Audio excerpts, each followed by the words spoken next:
We going? Okay. Yep. All right. We're going ahead with part 2 of the 3 kinds of treasure. It's the last Gosho in volume 1 of Teachings for Victory by President Ikeda.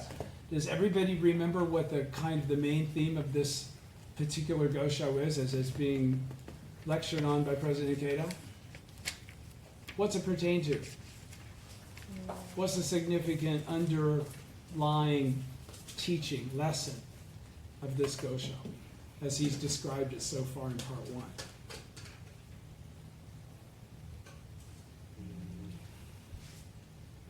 Anybody remember anything?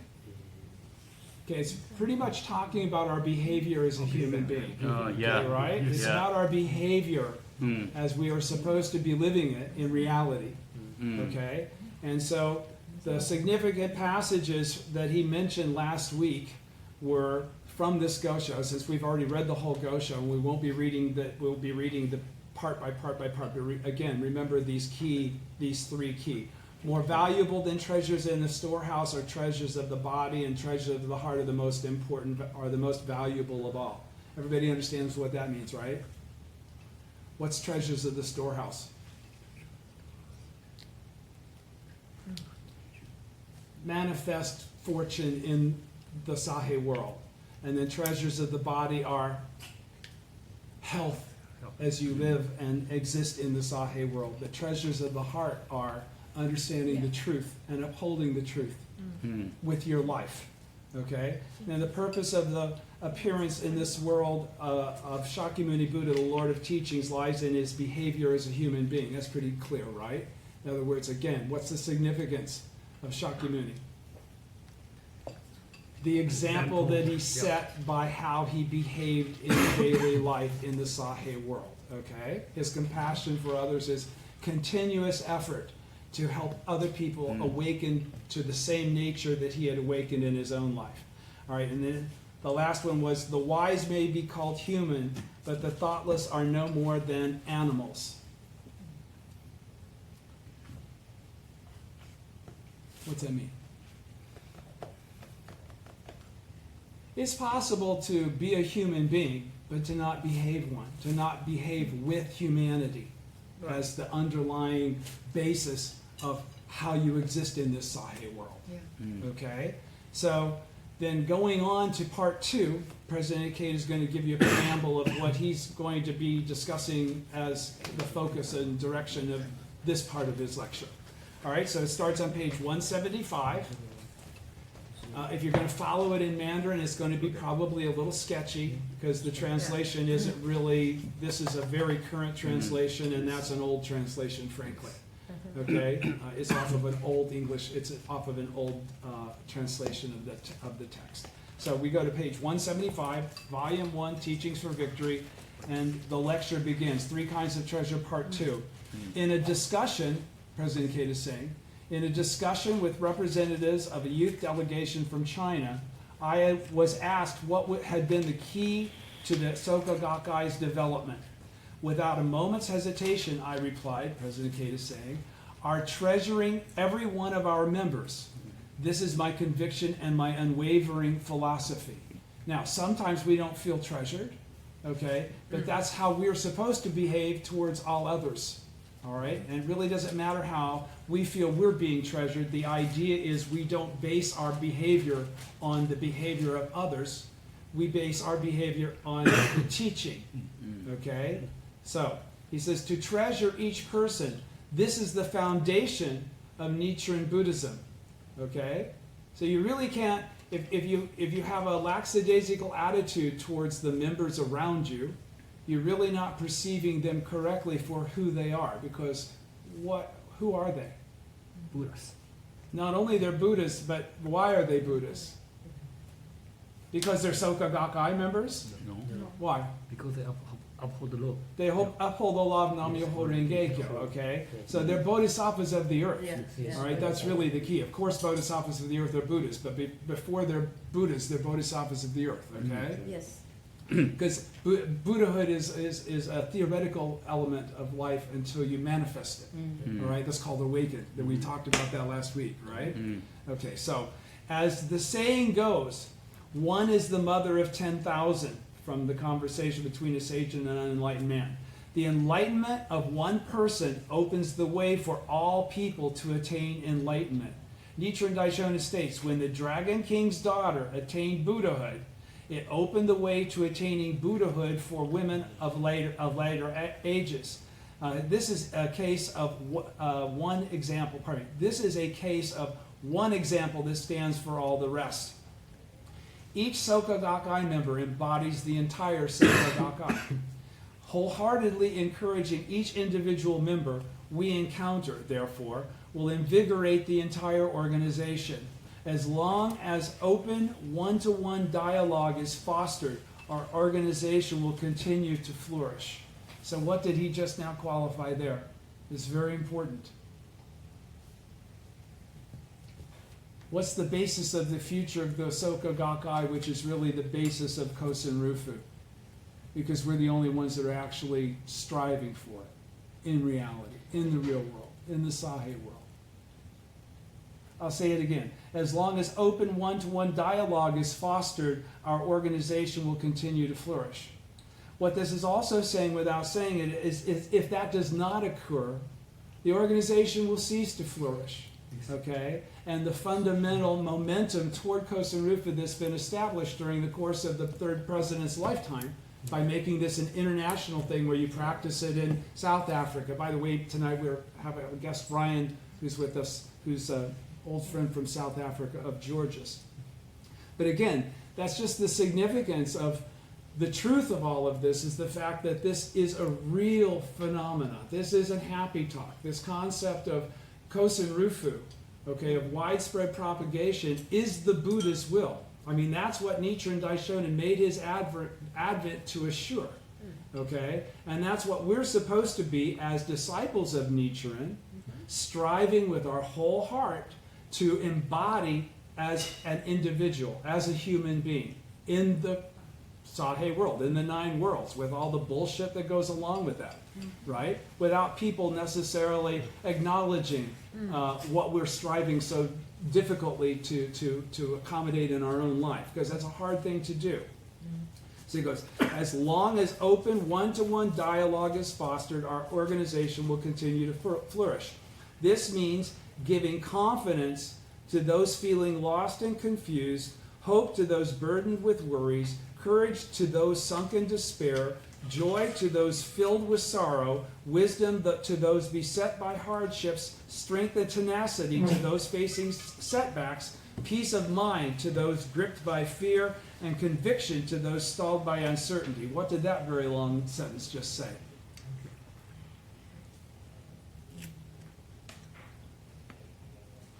That this process of one-to-one dialogue being fostered and the organization continuing to flourish depends on us as human beings and our behavior as human beings to constantly have the compassion toward others, to be there for them, to encourage them, to chant the kind of daimoku that allows us to be able to foster the life condition of help and the knowledge to be able to encourage people, and the example of overcoming our own challenges in order to encourage them that they can as well. Let me read that again. This means, okay, he says, as long as open one-to-one dialogue is fostered, our organization will continue to flourish. What does that mean?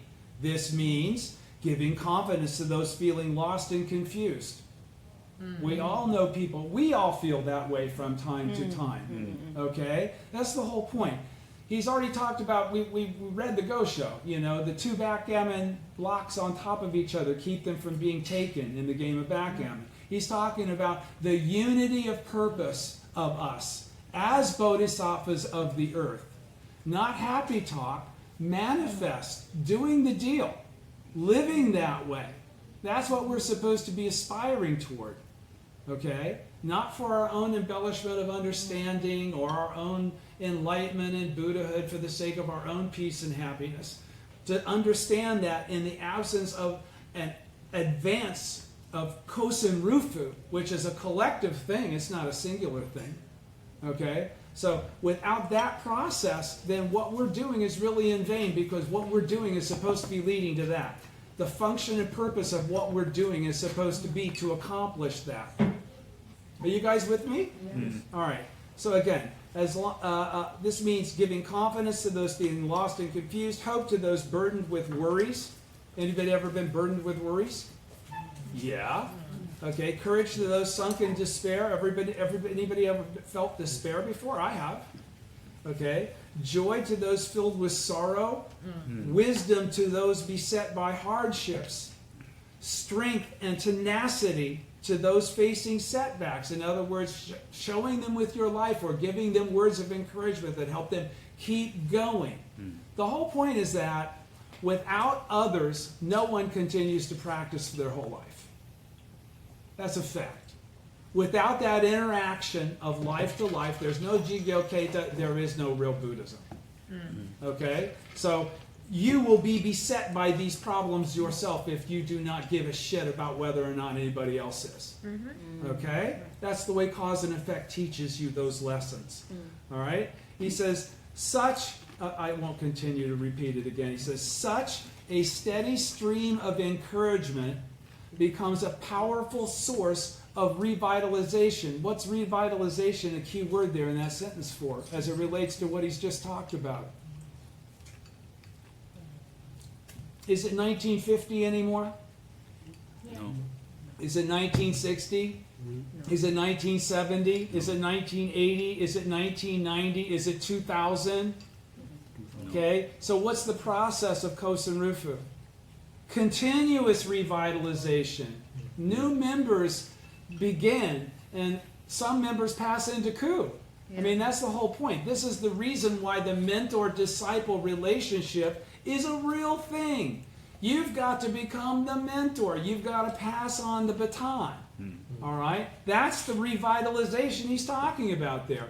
All those things he was just discussing. This means giving confidence to those feeling lost. All that was about mentoring. That wasn't just being a casual friend. That was being a good friend in Buddhism. There's a difference. Okay? So he says, it fosters bonds of joint commitment. What's that?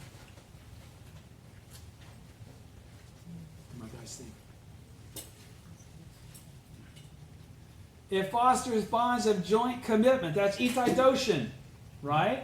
That's the unity of the bodhisattvas of the earth to create this impossible dream. Okay? Of working together for a common cause. What's that common cause? Kosen Rufu. All right? Through these supportive efforts, we actually take a step closer to happiness for both ourselves and others. So if we strive to be able to accomplish this as individuals, we will not only will we become happy, we will foster elements of happiness in others that will reflect back at us. And we'll get all kinds of fortune for being the real deal. That's the bottom line. This is all about you gaining the fortune that allows you to attain Buddhahood in your present form.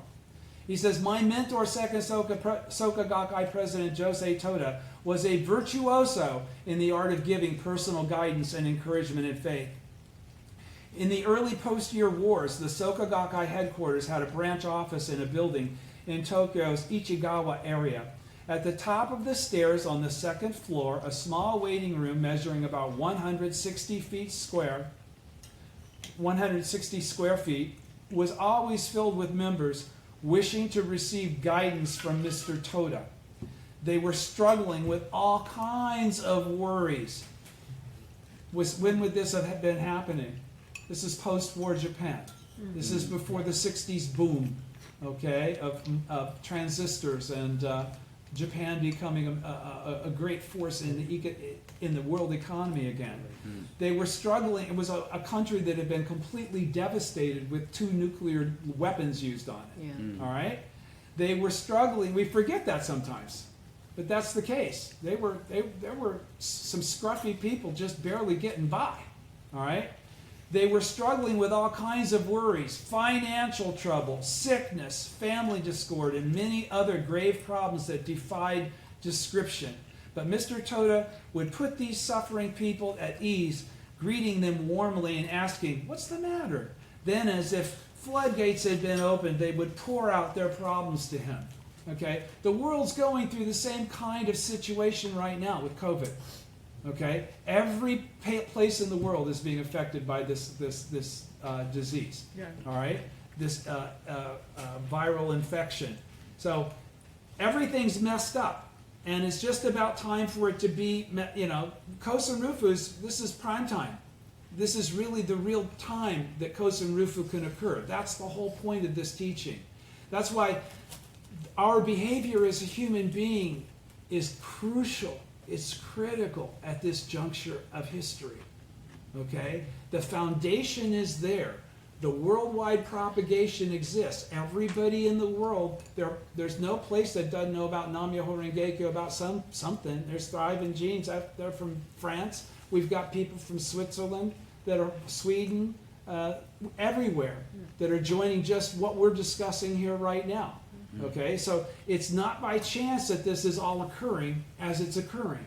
All right, so we have to take our lives as seriously as the serious moment that we're living in right now. All right, that's why this isn't happy talk.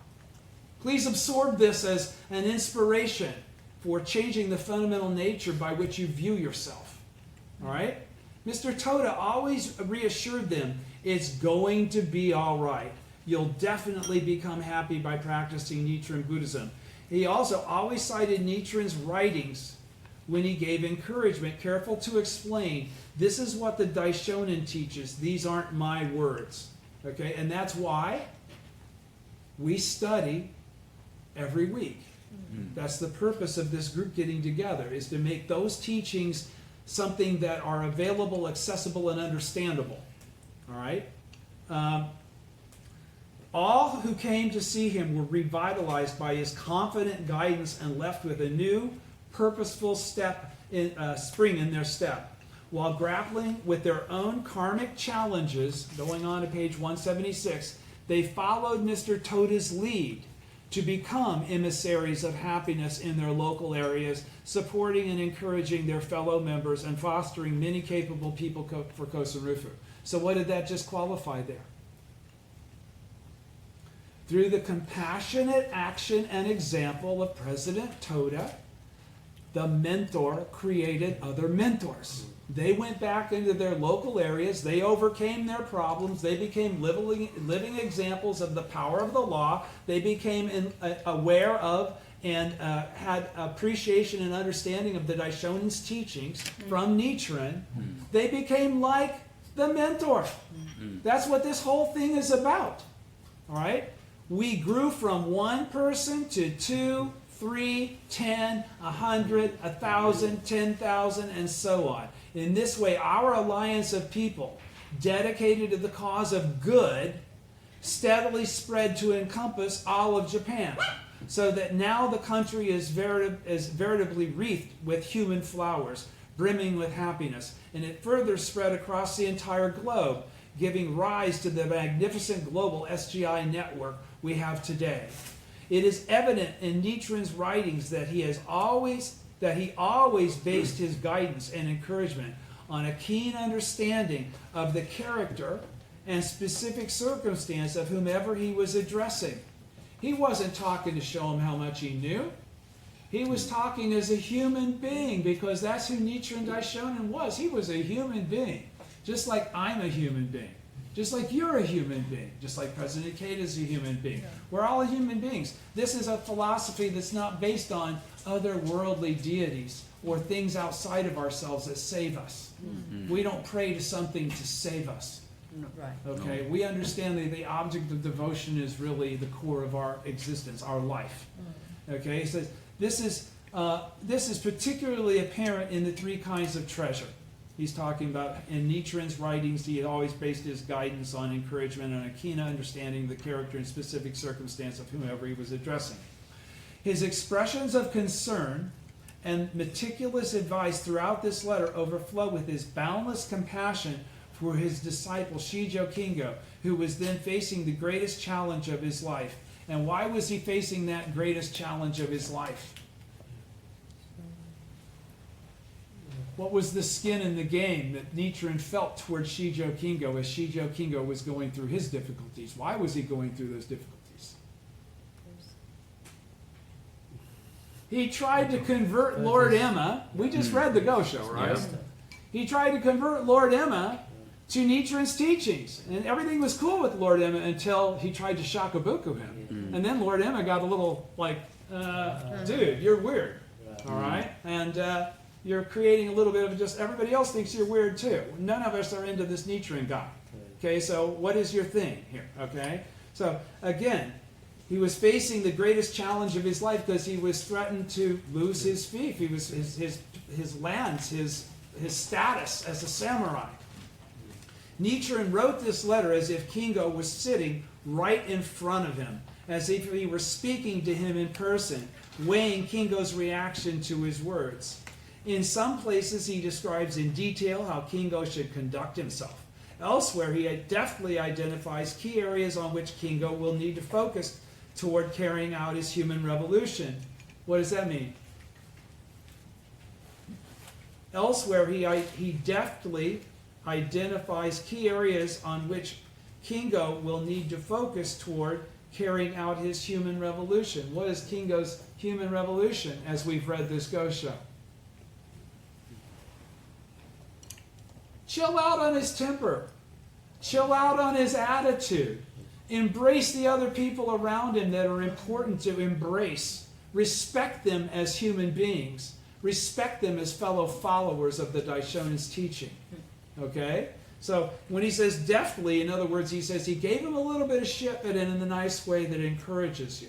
Okay? It was strict guidance, though. All right? So he says, and in still other places, he praises Kingo's selfless and ungrudging efforts for the sake of the law. So he gave him little tastes of all kinds of different ways to be encouraged. Do you understand? Because they were all different elements that need to be encouraged in a different fashion. And we are supposed to try to develop our wisdom to perceive and from our life and experience how to be able to do that with other people as well. There are times when I got to give you a little shit, huh, George? I mean, it's happened. All right? It's important that we all have enough mercy for one another that when, as we grow, we see our friends who are growing, going through the same things we've already grown through. We must then deliver to them compassionately the input of what our experience was and try and guide them just as the Daishonin is, just as President Ikeda is right now to a blind audience. He doesn't know who's going to read this, for sure. He doesn't know I'm reading it, personally. Okay? He's got to deftly put all of this out here in a way that is palatable. It can be digested by anyone. All right? That's why I'll be a little more specific than he might be. Giving personal guidance, he says, and this is President Daisaku Ikeda talking to all of you that are serious enough to consider yourself to actually be bodhisattvas of the earth. All right? If you consider yourself to be a bodhisattva of the earth, then you are on the path to becoming a mentor if you're going to fulfill that reality, because you're going to become a Buddha in your present form. There's no way that you can be a Buddha in your present form and not also be a mentor. That's part of Buddhahood. Right? Yes. All Buddhists give forth other Buddhists. That's why he just said a minute ago, one gives rise to 10,000. He says, giving personal guidance is an all-out, life-to-life interaction fueled by compassion and conviction. What did I just say? Doubt-free faith is the basis of being able to do that, giving personal guidance and have it be meaningful and be something that's of value to the other person. You can't do it if you're just trying to show off how much you know, or if you just think you already have the recipe for everybody's problems. Okay? Because you're not listening if you think everybody's the same. And how you express yourself is going to change from person to person to person. That's why he just talked about a minute ago the fact that Nichiren was always aware of the character and the individual nature of each individual that he encouraged. All right? And we've read enough Goshas, you can see he doesn't do the same thing to everybody. All right? He says, it is a struggle to apprehend the shifting emotions going through others' hearts moment to moment and to cut through the ignorance or darkness shrouding their lives. So what does apprehend mean? It is a struggle to apprehend. To be able to perceive and conceive and understand and have empathy and have a connection to. All right? And draw forth your Buddha nature, your Buddha wisdom, and your past sufferings and trials and tribulations that you've overcome through practice and faith. All right? In a way that you're able to touch them. You're able to give them something that they walk out, like President Toda did with these people that would all wait in line in order to talk to him. They'd all come out pumped. Okay? If you do, my mentors all left me pumped. Every time. Every time. I didn't ever go out of there with, well, shit, I don't know, man.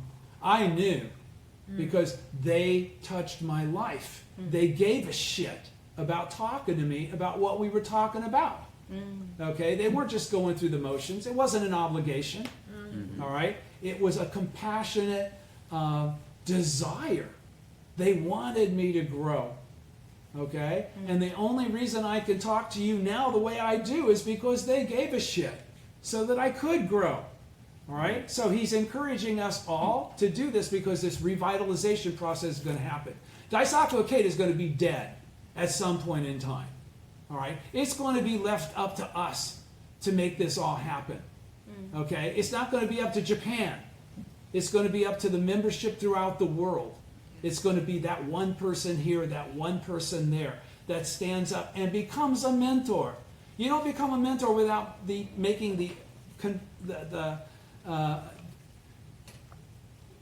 having the driving ichinen to do that. You know, you have to study enough to even grasp that that's the point.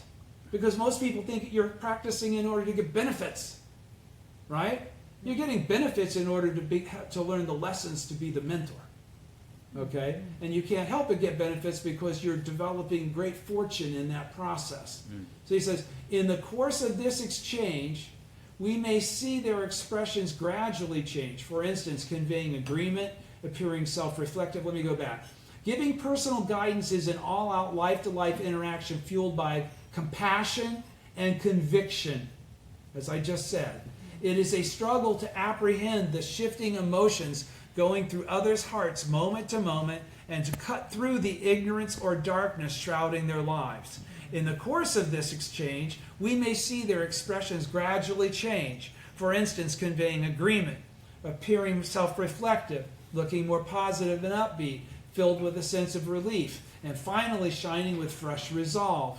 The process of offering guidance is a struggle to ignite a spark of courage and hope within others' lives that will give them the strength to overcome their negative karma, to share wisdom and advice based on the teachings of Buddhism with which they can defeat the devilish functions or obstacles that they face. Everybody's with me? All right? That was really a lot of important stuff there. For us, the three kinds of treasure, a great source of encouragement for Shijo Kingo, that helped him pave the way to ultimate victory, can be viewed as an instructive reference for giving guidance in faith. Continuing at the top of page 177. Leaders must be infinitely thoughtful and considerate. What does that say? Now again, he's qualifying leaders. He's qualifying people that have taken on the responsibility to help others. He's not talking about new members or people just beginning. He's talking about, or people that are just trying to get benefits because they don't grasp this. They don't perceive this. Leaders are the bodhisattvas of the earth that will practice throughout their whole life. Because the others may or may not. Because if they don't get that, they won't. Okay? If they never catch the desire to become a mentor, to become a Buddha in their present form, the obstacles and the weight of the functions of the devil of the sixth heaven will stop them before they can continue for their whole life. I've got tons of Taiten friends for that very reason. All right? So, going back to the Gosho. As things stand now, by the way, again, what I asked you a question. Leaders must be infinitely thoughtful and considerate. What does that really say? There can be no limit to how thoughtful or considerate you are. There can be no limit. When he says infinitely, that means No limit. without limit, without limitation. Okay? Thoughtful and considerate. So if you're arrogant or abusive, you're a bullshit leader. Frankly speaking, that's what Daisaku Ikeda just qualified. Okay? As things stand now, I have, of course, like I said, I'll say things a little more directly than he's able to. As things stand now, I have a feeling you are in danger. Your enemies are sure to make an attempt on your life. In backgammon, if two stones of the same color are placed side by side, they cannot be hit by an opposing stone. A cart, as long as it has two wheels, does not lurch all over the road. Likewise, if two men go together, an enemy hesitates to attack. Therefore, no matter what faults you may find with your younger brothers, no matter what faults you may find with your younger brothers, do not let them leave you alone even for a moment. Middle of page 177, first column. Earlier in this letter, referring to the principle of the Buddha nature manifesting itself from within and bringing forth protection from without, as we discussed last week, remember? Mm-hmm. Okay. Nichiren Daishonin expresses great joy that Shijo Kingo's own strong faith, above all, had produced a major breakthrough toward positive resolution. A proactive and forward-looking attitude is key to ensuring a successful outcome. What did that sentence say?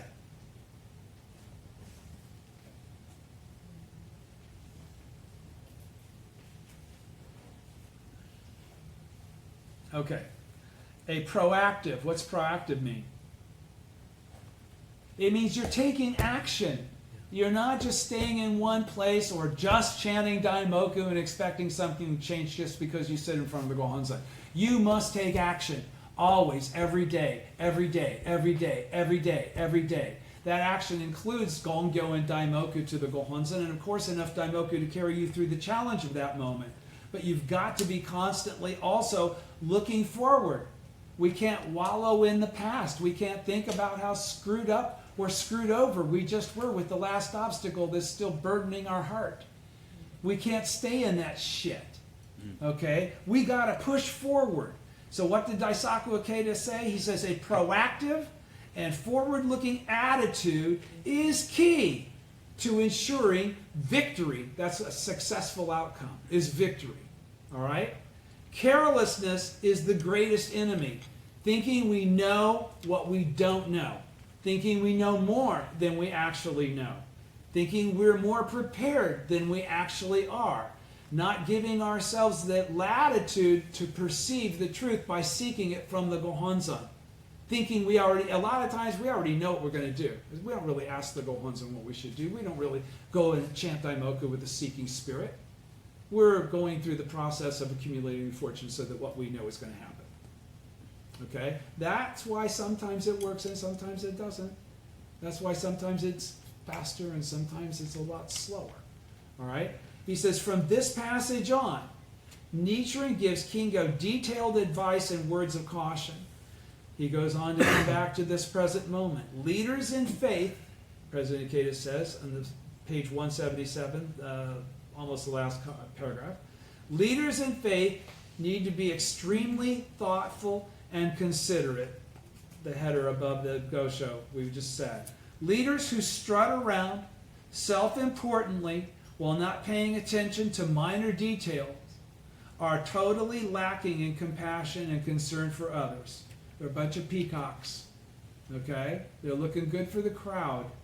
They're probably not chanting sincere Daimoku, or their Buddha wisdom would come out to tell them to behave differently. Okay? So, we don't follow those people's example. We follow the example that President Ikeda is prescribing for us in this writing. All right?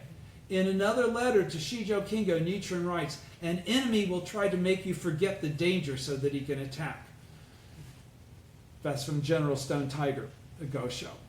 When we are lulled into complacency and let our guard down, devilish functions will take advantage.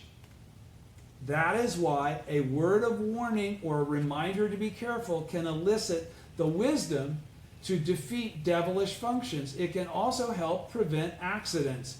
To remain silent is irresponsible. For instance, brief reminders to the people at the end of a meeting that they be careful going down the stairs, as I say goodbye to you every week, or that they drive home safely, are examples of our voices doing the compassionate work of the Buddha. This is humanistic behavior embodying the principles of Nichiren Buddhism. In saying, as things stand now, Nichiren turns the focus to Kingo's course of action going forward. First, he expresses concern that Kingo's life is still in grave danger. Naturally, Kingo would have been aware that certain parties were actively seeking to eliminate him, but he may well have thought, I'll be fine, I'm practicing Buddhism, I'm tight with the Daishonin. You know, what can go wrong? Anything can go wrong as long as you leave your guard down and you invite devilish functions to give them the opportunity to defeat you. That's why President Kate is saying, be smarter about that. He says, here, Nichiren was most likely sounding a warning to sweep away any such complacency. Next, he cites two examples. In backgammon, if two stones of the same color are placed side by side, they cannot be hit by an opposing stone. A cart, as long as it has two wheels, does not lurch all over the road. He wishes to impress on Kingo the importance of having allies in order to successfully weather the present crisis. Specifically, Nichiren instructs him to cultivate cordial relations with his younger brothers, even if they have made mistakes in the past and have various shortcomings. He further points out that if Kingo is always accompanied by his brothers, his enemies will refrain from attacking him. What's this also saying, though? Be real careful about judging other people or holding opinions that may be actually your own bullshit and not really anything that's real as far as they're concerned, because everything's a reflection of you, everything. So if people pissed you off or you think that they have shortcomings, that's really a reflection of you. You're not seeing their humanity. You're not valuing them as Buddhists. All right? This is, again, I told you, I cried for 4 days after I read this week before last. Okay? So this is really, if you listen, he's trying to wake us up and saying, I know you think you're cool. I know you think you're all practicing all correctly and all chill and all right. But boy, make sure you are. There are a lot of things that you might be doing that are getting by you from the level of your consciousness, and you won't find it unless you ask the Gohonzon to reveal it. As long as you think you're all that in a bag of chips, you will continue to until you get smashed. And by then, everything's a lot more difficult. You don't want it to go that far. This is the way to intercede in your own behalf, by being a human being, a real human being, by being a Buddha in your present form. Okay? If Kingo, okay, yeah, so we're on now to page 178. So again, cut your siblings some slack, and cut your friends some slack, and cut yourself some slack. The reason for the Daishonin's strong insistence that Kingo under no circumstances travel alone was that the situation still remained so tense that he might be ambushed at any moment.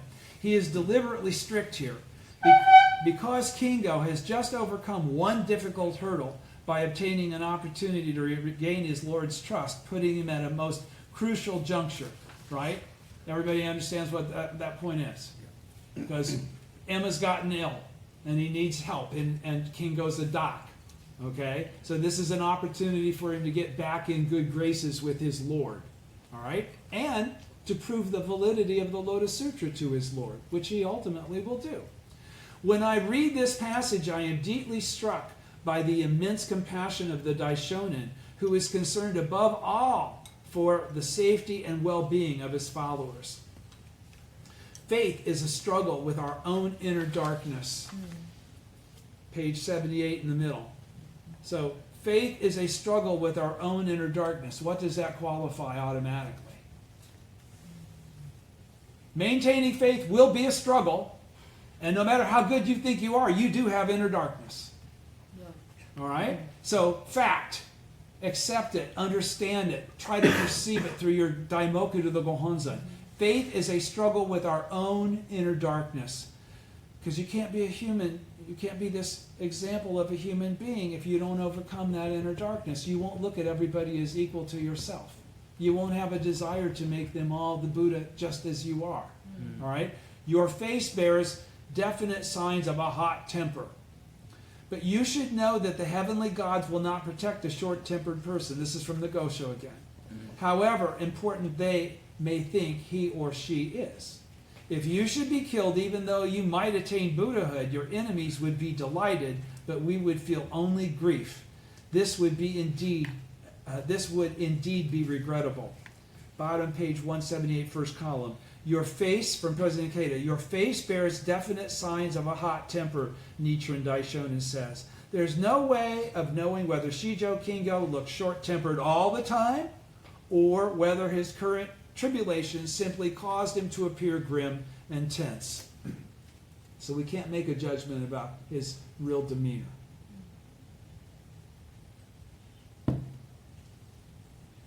In any case, the Daishonin's description likely captures a key aspect of Kingo's personality.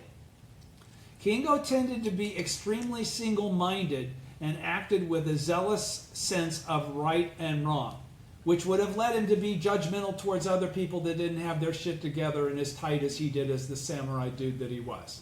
Okay? And the Daishonin is saying, but understand, they're not you. Cut them some slack. Be the human that you're supposed to be. Don't judge them. That's what he's qualifying here. But he says, but this could sometimes work to his disadvantage, as you could be too self-righteous. Therefore, Nichiren tells him bluntly that the Buddhist gods will not protect someone who is short-tempered. Of course, now President Keita is going to lighten this up to qualify this. Of course, when it comes to attaining Buddhahood, there is certainly no discrimination based on personality. So you could be a guy that was short-tempered or kind of a pissy dude, and you'll still attain. It has nothing to do with it. All personalities qualify for Buddhahood. All personalities, though, require introspection to the Gohonzon to perceive the truth of your true nature. President Toda had a little bit of a angst temper, okay? I know President Ikeda did. Does, actually. I don't know if he does again. Does at 90? But I know when he was in his 40s, President Ikeda, yes, he was quite a vociferous dude. All right? That's how the Soka Gakkai spread. All right? So when it comes to attaining Buddhahood, there is certainly no discrimination based on personality. So you can be an asshole a little bit sometimes, and you can still be the Buddha if you're doing the things that make you a Buddha, because it's not your personality that makes you a Buddha. Do you understand? Right. It's your behavior as a human being. Right. All right? Anyone's personality can shine brightly when illuminated by the mystic law, and it is fully utilizing each person's unique personality that our movement for Kosen Rufu can achieve perfect and harmonious development. Because if we're going to do Kosen Rufu, the assholes are going to be included. Okay? We're not going to just have pure good, smiley, happy people that have perfect, flawless characters and personalities. That is not how Kosen Rufu will happen. That's not the content of Kosen Rufu. Okay? So we got to get over this kind of Christian or whatever, I don't know, Buddhist sect. Everybody's got to be all pure and shit. That's bullshit. All right? It's moment to moment. How are you behaving and what is the purpose of your mission? Because assholes can speak to the assholes. I know. Okay? We can surmise, however, that Nichiren purposely adopts a stern tone here in order to dispel Kingo's innate darkness. Because everybody's got it. Ignorance gives rise to dark impulses and fuels negative tendencies. Everyone has areas he or she needs to challenge to accomplish their own human revolution. He's saying that, including himself. He's not excluding himself in that statement. The important thing is that we can, and that's why, again, nobody should look at him as a god. He's a human being, like all of us, like Nichiren was.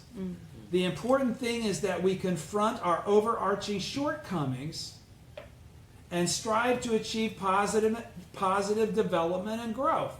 We recognize who we really are, and in spite of that, we improve.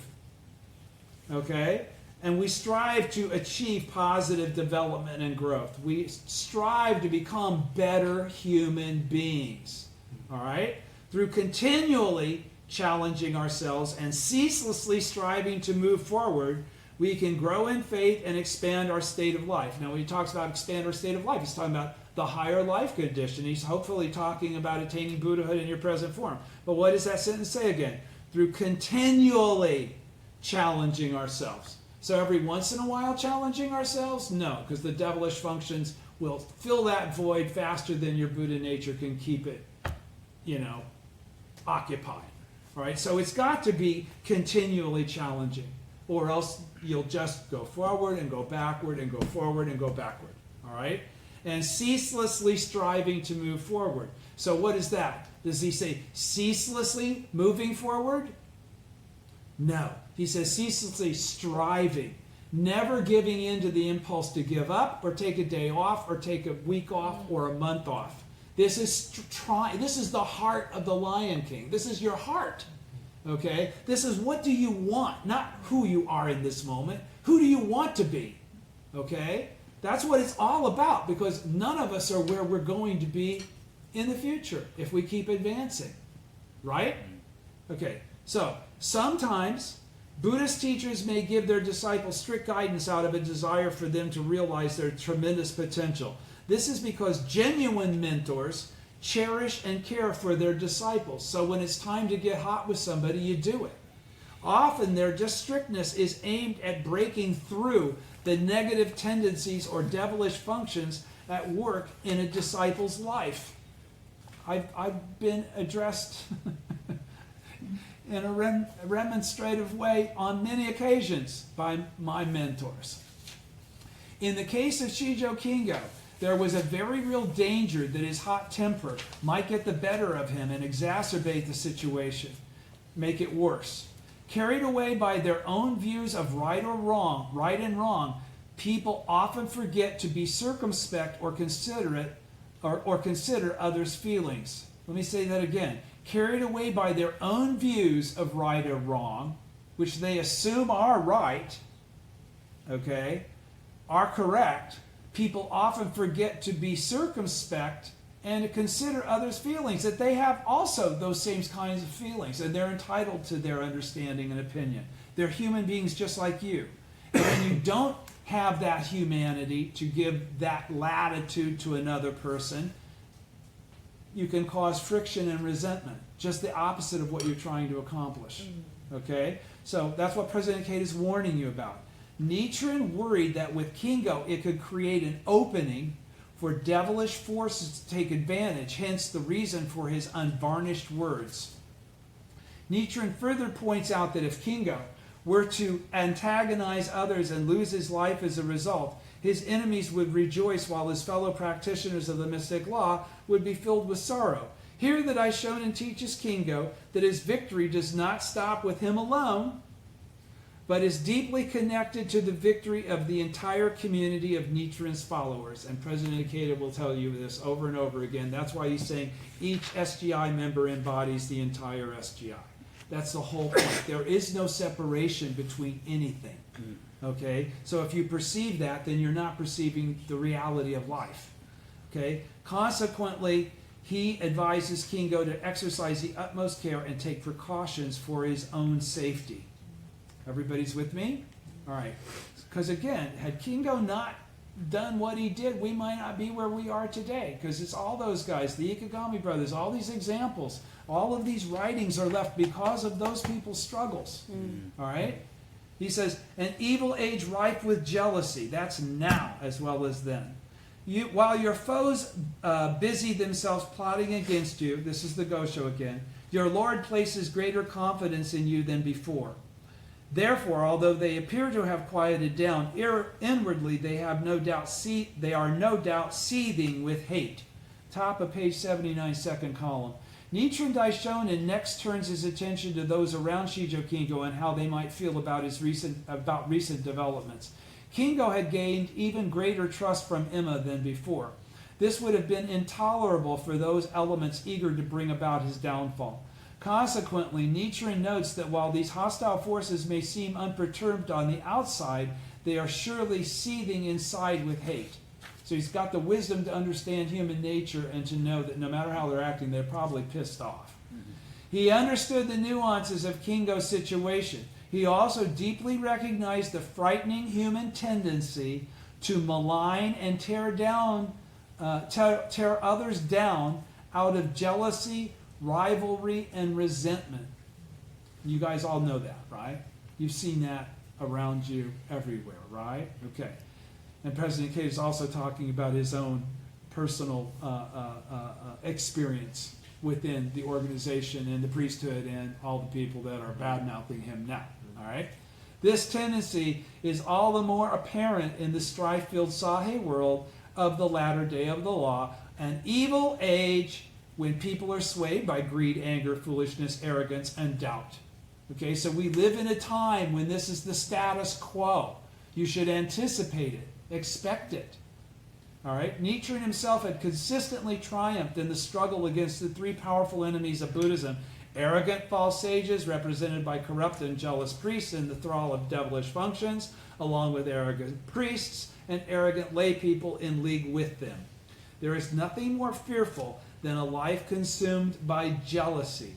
Male jealousy or rivalry can be especially frightening. Mr. Toda often said male jealousy is pitch black, because dudes kill people more often than girls do. In terms of inner state of mind, jealousy is a manifestation of fear and insecurity. Any psychologist will tell you that's the truth. Okay, that's not just Buddhism. That's scientific reality now. In terms of inner state of mind, jealousy is a manifestation of fear and insecurity, a projection of one's own weaknesses. Okay, so what's that say? Try not to be jealous yourself. Okay, if you find yourself being jealous of others, you're screwing up. You need to go chant Daimoku. Perceive the truth of your life and change that part of you. A quote by the Japanese intellect Kiyoshi Miki has stayed with me since my youth. He said, "Jealousy is always insidious. Rather than prompting people to raise," on page 180, "themselves to the same level as the person they are jealous of, it usually spurs them to bring that person down to their own level." Think of Ryokan and his whole gig with Nichiren, all right? He also noted jealousy comes from insecurity, okay? And that's a fact, because when you're completely secure, people will be jealous of you.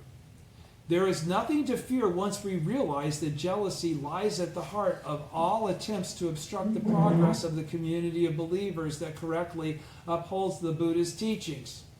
Did you catch that? There is nothing to fear as it relates to what we have to do to advance Kosen Rufu.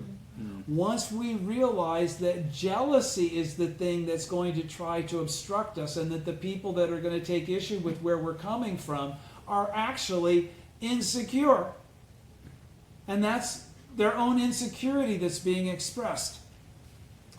And there is nothing to fear once we realize that jealousy lies at the heart of all attempts to obstruct the progress of the community of believers that correctly upholds the Buddhist teachings. That would be the SGI, in his opinion, right? The important thing is that we have courage, so we don't mind that those jealous people don't scare us. I flip them the bird, but I'm just that kind of guy. The important thing is that we have courage combined with wisdom and mindful behavior. So I don't let them see me do that. Our behavior as human beings, as taught in Buddhism, is key to victory. So again, we can either play into that, their jealousy and their rage getting us enraged, and us taking issue with them, not being compassionate, or we can try to take their behavior to the Gohonzon and view it from the perspective of the Buddha and actually pray for them. That's how you defeat them. Easier and shit. They'll just go away. They will disappear. If you take the high road, they will disappear, in my experience. The Daishonin then continues to caution Shijo Kingo in exhaustive detail and depth. This is all from the Gosho.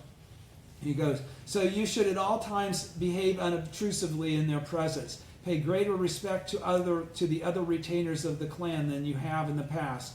For the time being, when the sons of members of the Hojo clan are visiting your lord, refrain from calling on him, even if he should summon you.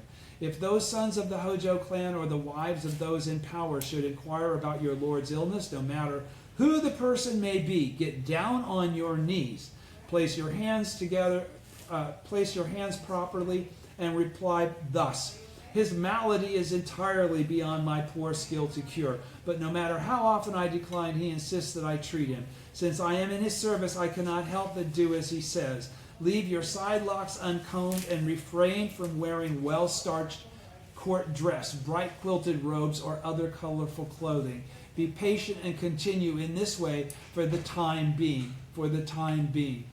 The guidance here, President Ikeda goes on to say, is probably so detailed because Nichiren was thoroughly familiar with the tendencies that might inadvertently trip Kingo up. Tendencies that Kingo also recognized about himself, as well as shortcomings of which he was unaware.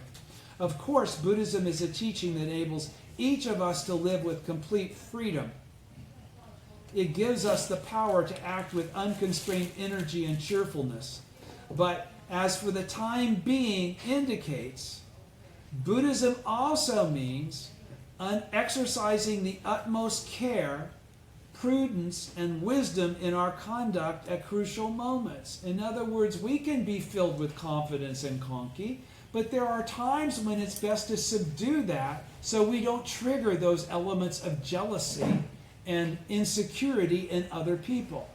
Okay, that's having the Buddha wisdom to know when to chill out on how you really feel about yourself. Okay, so you don't piss off other people that are going to get pissed off if they see how you feel about yourself. And there's nothing wrong with how you feel about yourself. That's what he just said. But just have the wisdom to know when to calm that down. At such times it is vital that we bring forth wisdom, At such times it is vital that we bring forth wisdom At such times it is vital that we bring forth wisdom most appropriate to the situation and create the greatest possible value, because we want to win as bodhisattvas of the earth, right? We must therefore remain unswayed in the depths of our lives, while at the same time flexibly respond to whatever develops. This is the Buddhist wisdom of the middle way. Did everybody understand what he was saying there? Did you? Because I kind of screwed it up. So let me say it again. At such times it is vital that we bring forth. So what's he talking about now?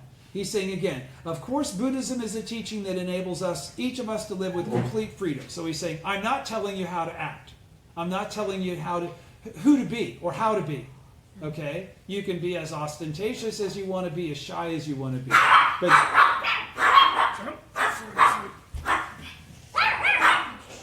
we have other guests here as well as our friend Ryan from South Africa. It gives us the power to act with unconstrained energy and cheerfulness. All right? Unconstrained energy and cheerfulness. So again, if have you ever been in such a great mood that you pissed off other people? No. Oh, I have.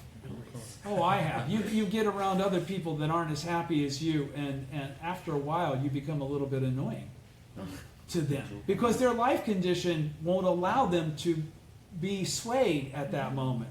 All right? And there are times when by continuing to be that way, you'll bring them up to your life condition. But there are other times when you know, like, well, maybe it's because somebody just got fired or somebody just lost their parent or somebody just found out about an illness. It's not really appropriate for you to be all bouncy and, okay? So he's saying, have a brain. Be mindful of the circumstance. Okay? There's a right time and a wrong time to express certain things. Okay? That's what he just was saying in that whole paragraph. And he's just saying, at such times it is vital that we bring forth wisdom most appropriate to the situation and create the greatest possible value. The greatest possible value is not that we don't turn off people. We suddenly respond to their pain and suffering. We take it down a couple of notches. And we become mindful. We become more in line with them. That way they can relate to what we're saying. If you're really depressed and you talk to somebody that's, you will not really get much out of that conversation. Okay? Seriously.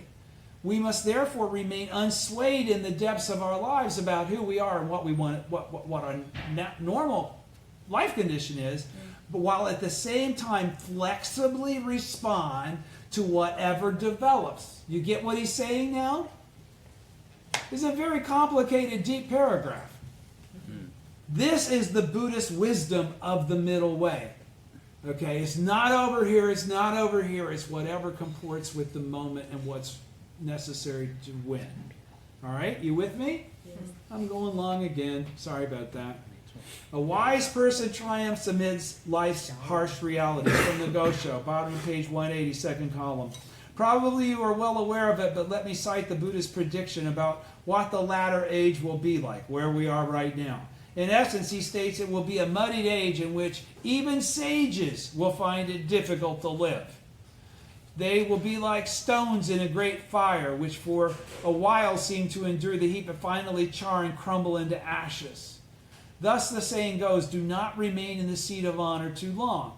Many people have plotted to undo you, but you have avoided their intrigues and emerged victorious. Should you lose your composure now and fall into their trap, you will be, as people say, like a boatman who rows his boat with all his might only to have it capsize just before it reaches the shore, or like a person who is served no hot water at the end of his meal. Middle of page 181, first column. In his letters, Nichiren Daishonin repeatedly encourages Shijo Kingo to live wisely, citing as examples the conduct of various wise people in ages past. When we have a goal or a model to aspire to, we can uncover fresh potential and achieve positive development and growth very rapidly. In this writing, Nichiren notes that even sages find it difficult to live in this evil latter age, and he offers guidance to enable Kingo to take action with deep, unfaltering commitment. So what does that also tell you? You're all Buddhas, right? Yes. Then you're all sages, right? Okay? Even you are going to find it difficult to survive or to live in the current time. Okay? This is a muddied, evil age. All right? He says, do not remain in the seat of honor too long, he says. Here he warns Kingo not to get carried away just because his Lord has asked him to treat his illness. Don't get all filled up with yourself and puffed up and, hey, I'm tight with Emma again, you dudes. All right, no. He says, through earnest efforts in exact accord with Nichiren's guidance, Kingo had overcome the tense situation with his Lord, showing actual proof of victory based on strong faith. It is a reality of life and society, however, that the seeds of future defeat are sown in times of victory. When we get so carried away with how cool we are, that we forget that we still have to continue day by day by day to progress. We're not there yet. All right? However, the seeds of future defeat are often sown in times of victory, just as the seeds of future victory may be sown in times of defeat. Nichiren, that's this whole thing about the middle way he was just talking about. Nichiren points out that should Shijo Kingo lose his composure now and fall into the trap of those plotting against him, that is, should he foolishly antagonize others and make matters worse by losing his temper, thereby playing into the hands of his enemies, then all his efforts to achieve a positive outcome will have been in vain. Nichiren uses the examples of a boatman who rows his boat with all his might only to have it capsize just before he reaches the shore, and a person who has served no hot water at the end of his meal, to encourage Kingo to live out his life as a person of wisdom. That means you're always changing with this changing circumstances of your environment and those that are around you, that you're trying to encourage as that person of wisdom, as that Buddha. These passages comprise a crucial lesson underscoring the importance of persevering in our Buddhist practice to the very end. What does that mean? What's to the very end? End of their life. Throughout our lives, not after we've chanted 50 years and now suddenly we're Buddhas and so we don't have to progress anymore because we've been chanting for 50 years and we're Buddhas. No. He says to the very end, that means death, through ceaseless, what's he say again? through ceaseless challenge and exertion. So what's that mean? That means it doesn't stop. Okay? We can bring our lives to completion with supreme fulfillment. We mustn't grow lax along the way, which is what I was just talking about.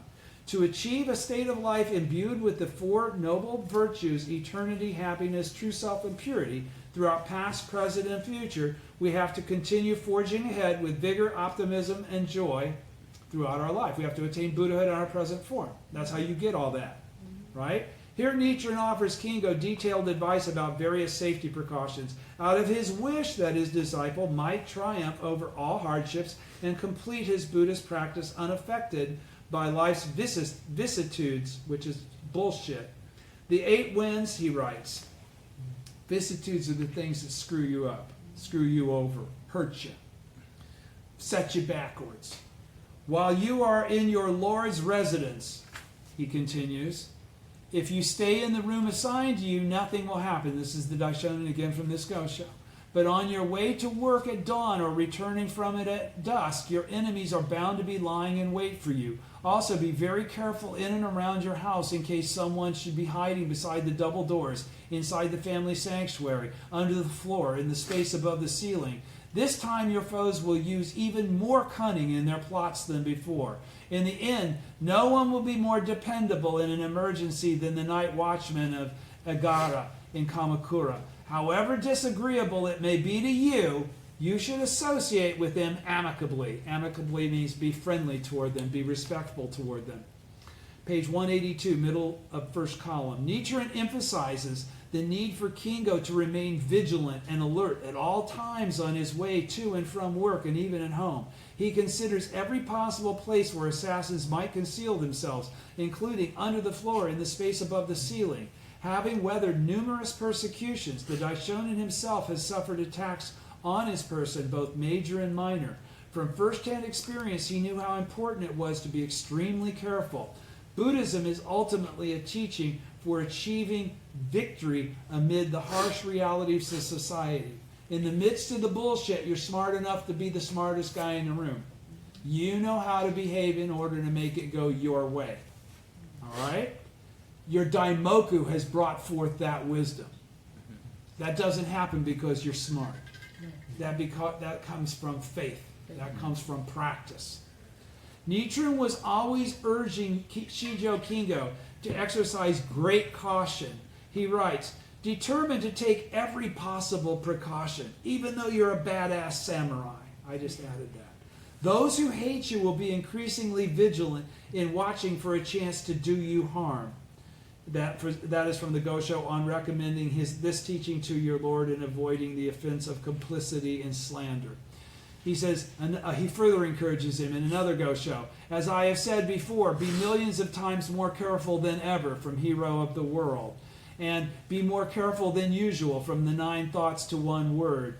And when at a later date Kingo emerged unscathed from an ambush by hostile forces, Nichiren cited his disciples' usual prudence as one reason for his victory. Had the Daishonin only taken the trouble to warn Kingo once about being careful, and you know how many Goshos there are about this whole sequence of events in this man's life, and how, the Daishonin constantly was still admonishing him, be chill, be cool, be smart, have wisdom, have faith. All right? He says, had the Daishonin only taken the trouble to warn Kingo once about being careful, then this victory might never have been realized. He might not have made it past that ambush that he got out of. Okay. Also, had Kingo not faithfully followed Nichiren's instructions, it is quite possible he would have been killed in that attack. Next, middle of second column, page 182. Next, the Daishonin mentions the night watchman of Egara, whom he also later refers to as the 4 night watchmen. Apart from their job description, which indicates they were responsible for evening security patrols, no detailed information is known about them.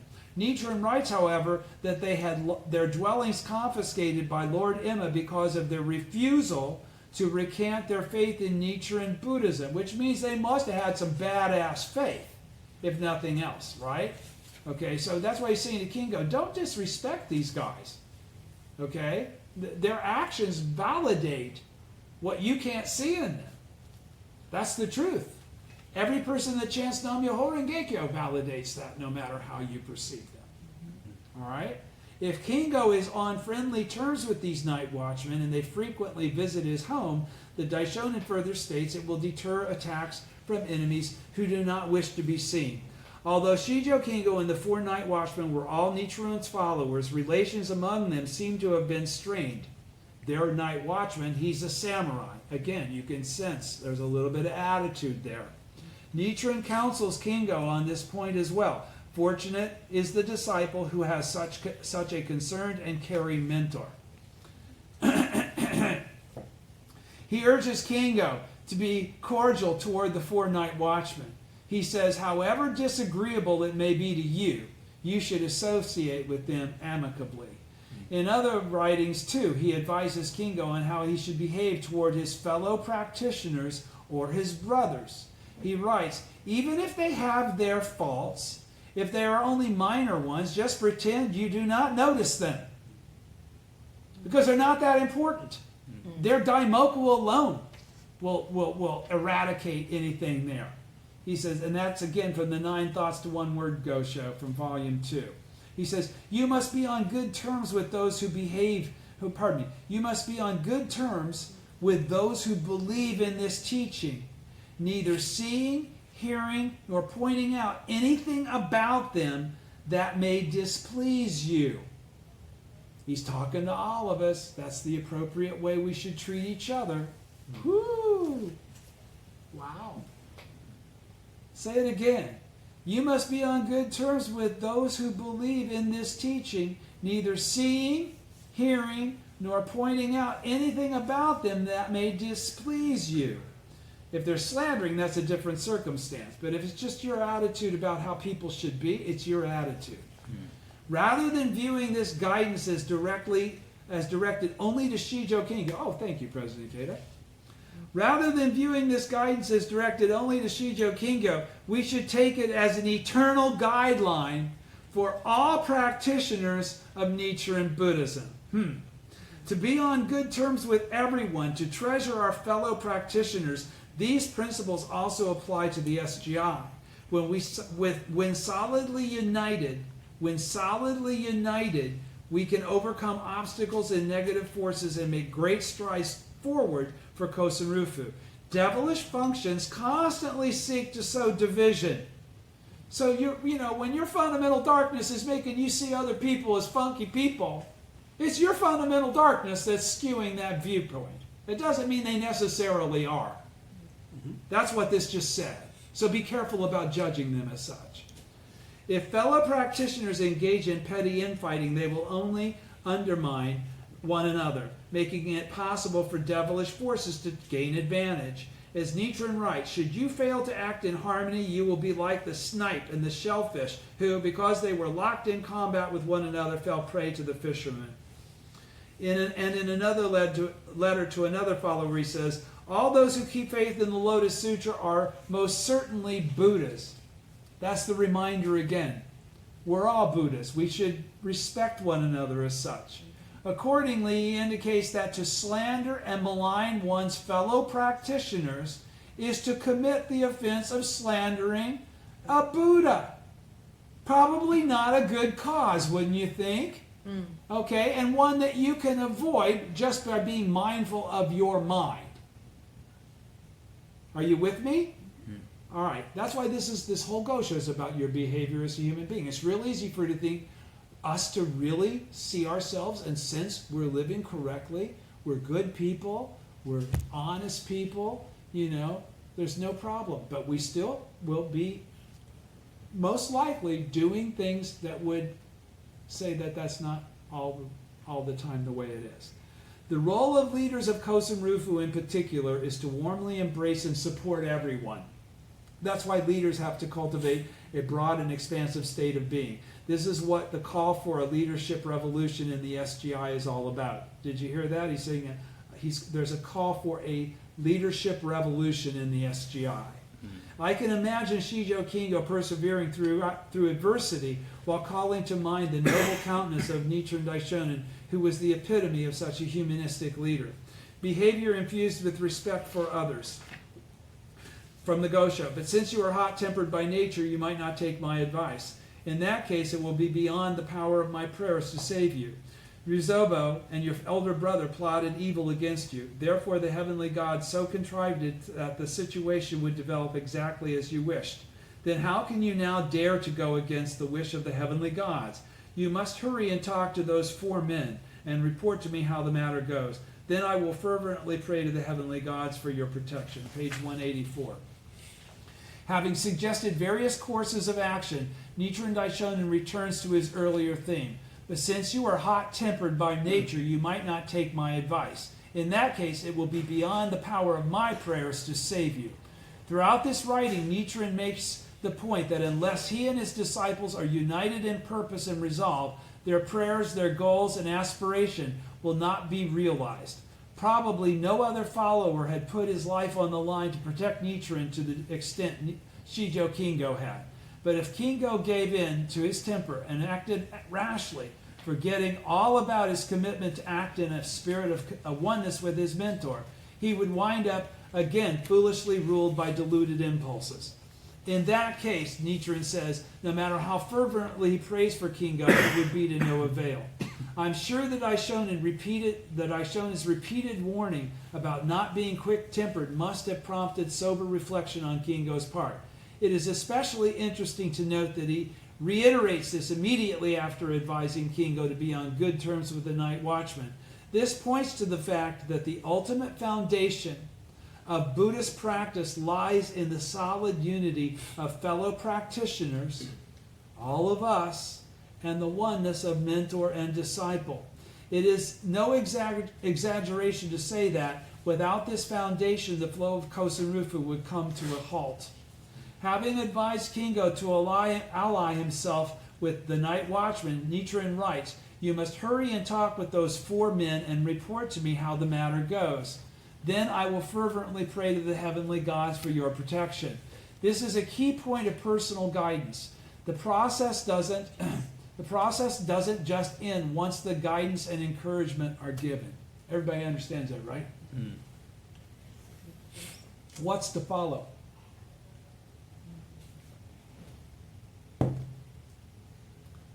The person giving guidance must continue to chant wholeheartedly for the other person's happiness.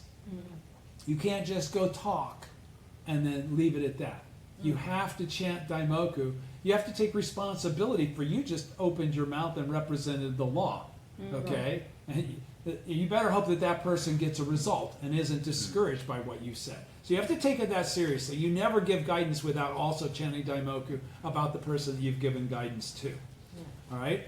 The Soka Gakkai, or if you have a friend that's suffering, you should be chanting about their suffering. You should chant for others. That's the humanism that the Bodhisattvas, that's what the Bodhisattva ideal is about. We hold others' happiness even higher than our own.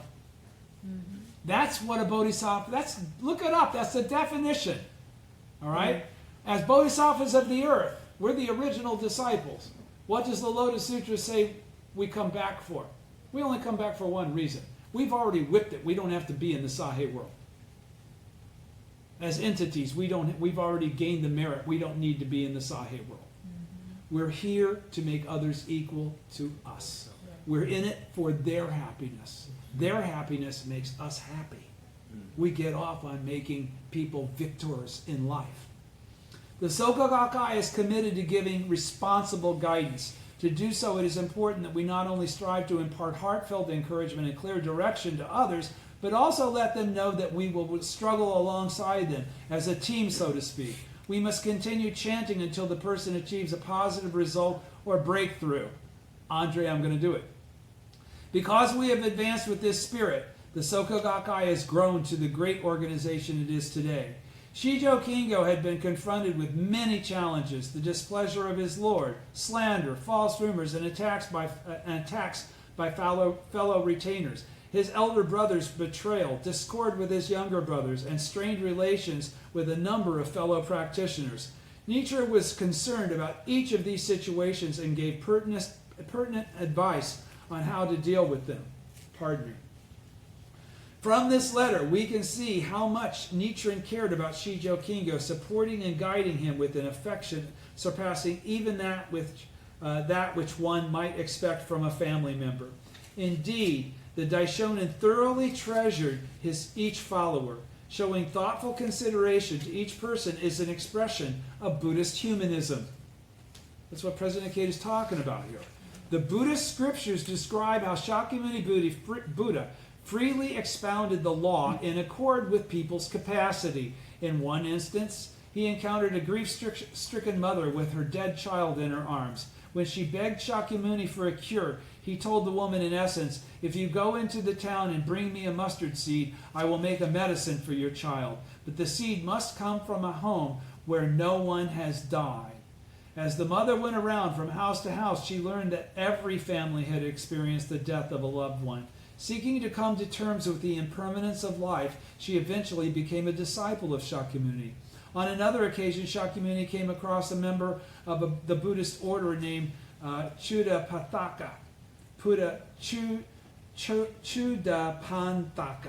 who was crying disconsolately by the roadside.